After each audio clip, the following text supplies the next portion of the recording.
Good morning, everybody, and welcome back to another video. It is Thursday morning today. It is sadly a very gloomy and rainy and just not nice day outside today, so probably not leaving the house. This is going to be a good old in the house vlog for you all. I am also going to do a little Q&A portion later in the video. I put on my Instagram for you guys to ask me some questions and whatnot, so we'll get into that later in the video. But right now I'm just chilling. I'm gonna go work out soon, I think. But I want to tell you guys about two new products that I used yesterday because I love both of them and it was like my first time using them and I'm highly impressed, so I wanted to share them with you all.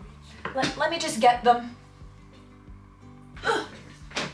Okay, woo! All about the aerated foams up in here. First up, as you guys know, this is my natural texture of my hair.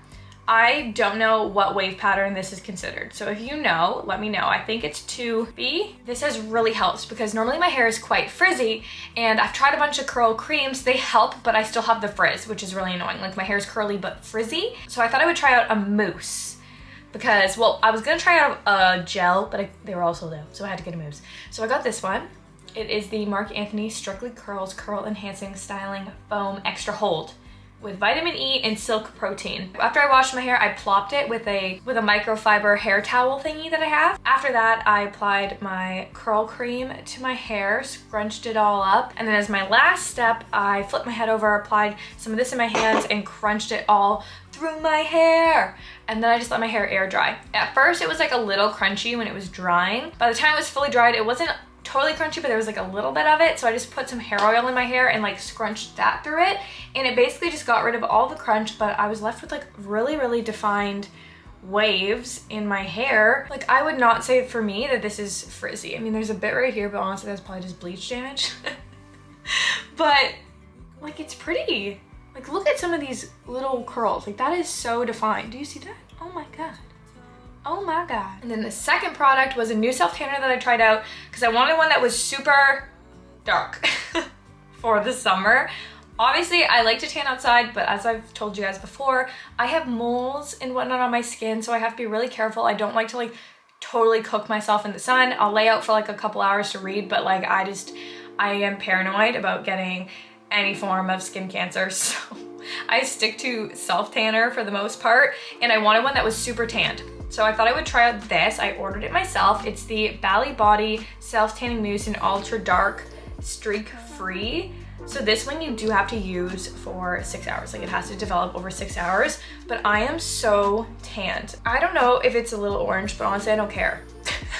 I honestly think my natural tan's like a little orange sometimes anyways. I don't even know if I can like, can you guys see that? Like, I'm so tanned. I don't think it's really that orange. I'm just also not used to being this tanned.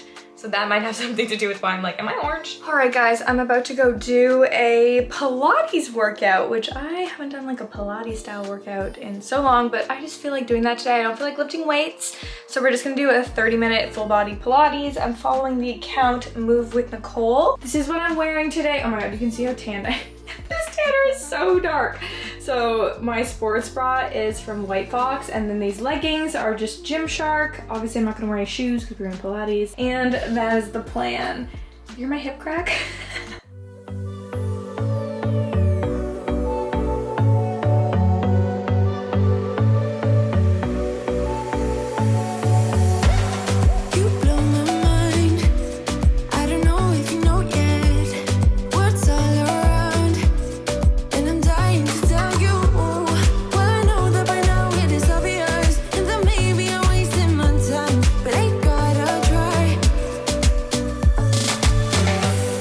Be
This is my current like favorite lunch to have. I have a sandwich. It's like a ham and Swiss, my favorite, so good. And then I have some macaroni salad because I'm like obsessed with it right now. This is like my go-to. Like I feel like I'm at like a barbecue and I'm just like, yeah, I want a sandwich and some macaroni salad. So yeah, this is my lunch right now. And I'm also having a protein shake. These are just so easy to have. So having one of these and having my lunch. Chipmunk. Okay, Aiden just got his tooth pulled out. He had his wisdom tooth come in. Show them your wisdom tooth. It's huge. Ah! Look at that thing. Oh my god. Sorry, I needed it out. Yeah. Honestly, your face isn't that swollen. I think it's the gauze in your mouth. Here. You have to ice it. Hurts, man. I need to take a Advil now. I'm gonna go over to Aiden's later and take care of him like the good girlfriend I am. I'm gonna cook you macaroni and cheese. And I'll overcook the noodles so they're extra soft. Ew. Ew. You won't be saying ew when your mouth doesn't hurt. Are you gonna make it to like soup? Yeah, soup. All right, so as you guys just saw, I was on FaceTime with Aiden. He got his wisdom tooth pulled. Poor guy. But I'm gonna go take care of him later. Right now, I thought I would answer some of the questions that I was asked for my little Q&A portion, because why not? Let's go through the questions. So number 1, how many times do you wash your hair a week and how many times do you style it a week? So I would say that I wash my hair twice a week, typically. By style it, I assume you mean like blow dry it and curl it and all that. It kind of depends. Sometimes I go through like phases where I style it like every time after I wash it. Other times I'm like what I am right now where I air dry it with my natural waves. Oh my god. So I really just think it depends on that. But I would say on average like once a week for styling, I wash twice a week. What has been your favorite thriller book so far? Let me get it. Hold on. Where are you? Okay. Oof. I actually have 2. The first favorite is The Silent Patient. So good. Probably one of my number 1s of all time. You have to read this. If you haven't read it, read it. This one's really up there too. This is like one of my other favorites, The Chestnut Man by Soren Sveistrup. This one is so amazing as well. It's like a crime thriller. It's basically about like a serial killer, but it's just so good. Like, oh my god, this one was amazing. So these 2, highly recommend The Chestnut Man and The Silent Patient. What pods do you use in your Nespresso? So my favorite pod right now that I use basically every day is just the double shot Bianco Leggero. It's like the one that's like white and cream colored double shot. It's the best pod in my humble opinion. And they just came out with one that's specifically made for iced coffee. I don't really understand how it is specifically made for an iced coffee, but I'm intrigued and I'm definitely gonna order that one. What are your goals physically? Muscle growth? Yes, but right now with the gyms closed, honestly, I'm just more focused on like maintaining and toning because I can't really lift as heavy as I'd want to, and I'm just kind of, I'm working out at home, so I'm limited to what I can do. It's just kind of like what I have at home. And also my motivation is not as high at home as it is in a gym atmosphere. That's just how I am personally. I prefer a gym atmosphere. I'm more motivated at the gym. I also love class workouts like F45. Totally makes me so much more motivated. So obviously I struggle a bit with the home workouts and I just cannot wait to like be back in the gym. And then yes, I'll be focused on like toning, my cardio I want to improve, and muscle growth as well. How do you deal with anxiety? Okay, so and like my anxiety is very like it comes and goes. Like sometimes I'll go months where I'll have literally no anxiety at all. And then other times, like more recently, I've been having kind of bad anxiety. It just kind of comes out of nowhere and it lasts like a couple weeks and then it'll go away. But I know for me, anxiety is very much like a mental game. Like I know it's in my head and I know my body is freaking itself out when there's nothing going on. So I kind of have to like talk to myself and calm myself down internally, and I don't like feed in to myself freaking out, because my anxiety for me is I always feel a shortness of breath in the heart. When I was younger, I used to literally think I was dying and it would just escalate like 10 times because I would start freaking myself out. Well, now I know that it's anxiety. I'll talk myself out of it internally. I'll be like, take a deep breath, you're fine. It's just in your head. You're freaking yourself out. This is anxiety. You're okay, and it'll pass. That's what I do, and I know that wouldn't work for everybody, but for me personally, it really helps me when I'm in those moments. Also, I'll distract myself by doing something. Like sometimes when I feel myself getting that like shortness of breath, I'll go and be like, okay, I'm gonna make myself tea, because I'm distracted and I'm making the tea and I'm boiling the water and I'm doing all this stuff that I'll not be focusing on my breathing, and instead I'll find myself calming down and breathing normally again. So that's what I do. What product do you think helped you the most with acne scars? Number 1, retinol. You can get a retin-A cream from your doctor. Highly recommend. I think it's what helped me the absolute most. Number 2, a vitamin C serum, but you need to get a good one. Highly recommend the SkinCeuticals ones. It's expensive, but it's worth it. Some of the best vitamin C's you can get on the market. Recommendations for long distance relationships when your love language is quality time. This is literally me and my boyfriend when we did long distance. Oh my God, it was so hard. My love language is quality time, because I feel like everybody has a love language that they want to receive and then a love language that they give out. Am I right? Like I feel like that's a thing. So my love language I want to receive is quality time, which of course was hard doing long distance. So it was a lot of like texting, FaceTiming, and like, yeah, basically that's all you can do. FaceTime, text, and just make time for each other. That's like the most important thing that you can do in a long distance relationship. And then of course, give yourself something to look forward to. So seeing each other when you will eventually. Yeah, that's basically what we did. And it was fine. It was hard, but we did it. And yeah. Also, I think I figured out that my love language that I give out is like gift giving, which I never thought, but I think I am like that. I think I'm one of those. I love giving gifts. What are you most looking forward to do once Ontario is back to normal? Number 1, I want to go to the gym. I just want to go to the gym. I want to go to the gym so bad. Like just be in the gym atmosphere. I want to go to the gym. Number 2, I want to go to a restaurant with like all my friends, and we'll all just have a big table and just be like, have food everywhere and drinks and just all sit near each other and hug each other and be like, woo! That's what I want to do. How do you stay productive? Do you have some days that are harder than others? Yes. I feel like for me, my productivity has become a habit. So now it's something that I do on a regular basis, but I also find that there's some days where I will experience like extreme burnout where I don't want to do anything.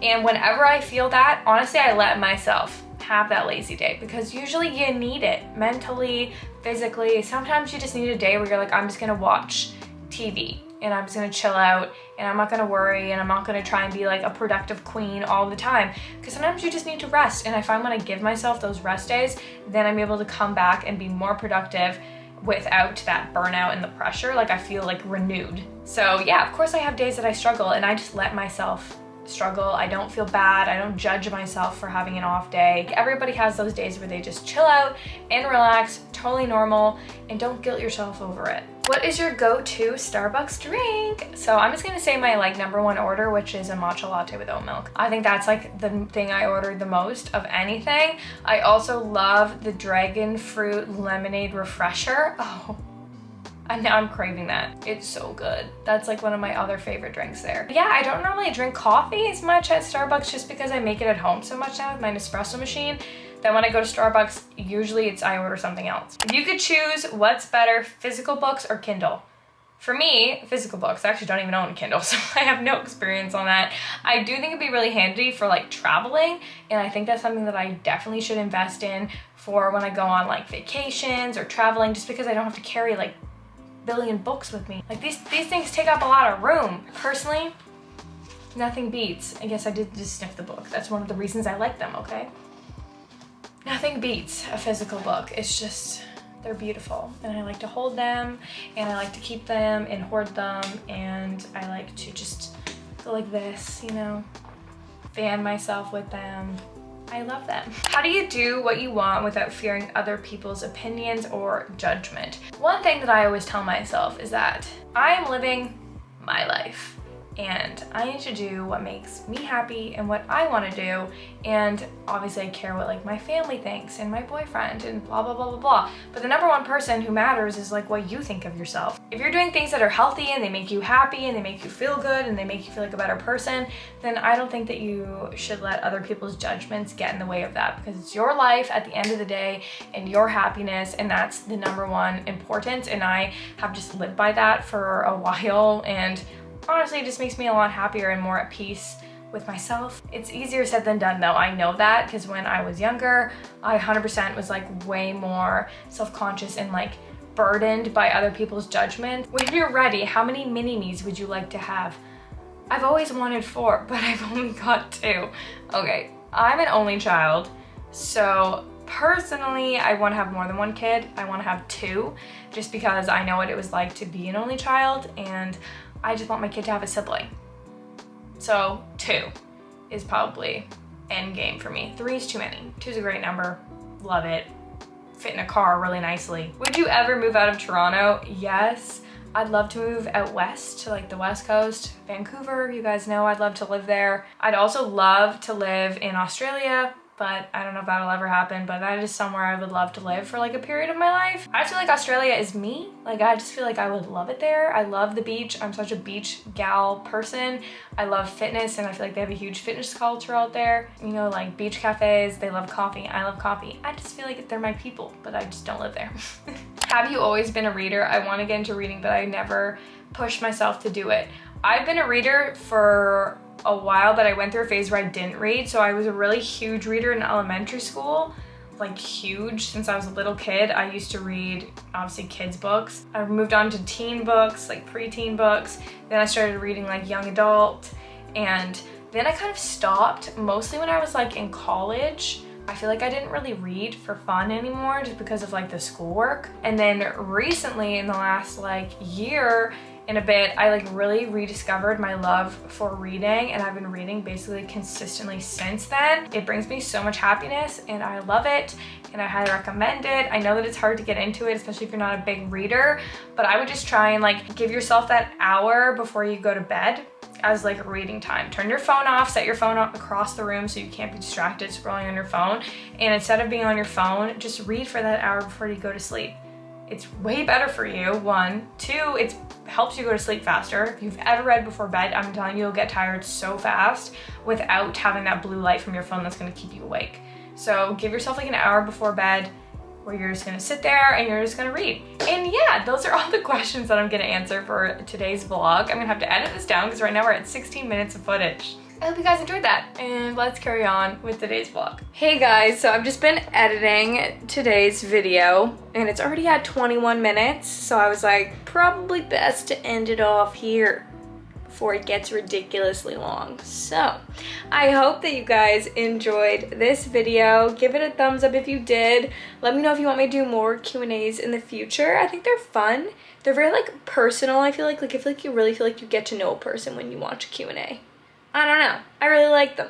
So I hope you guys enjoyed this, and I love you all, and I will see you in my next video. Okay, bye!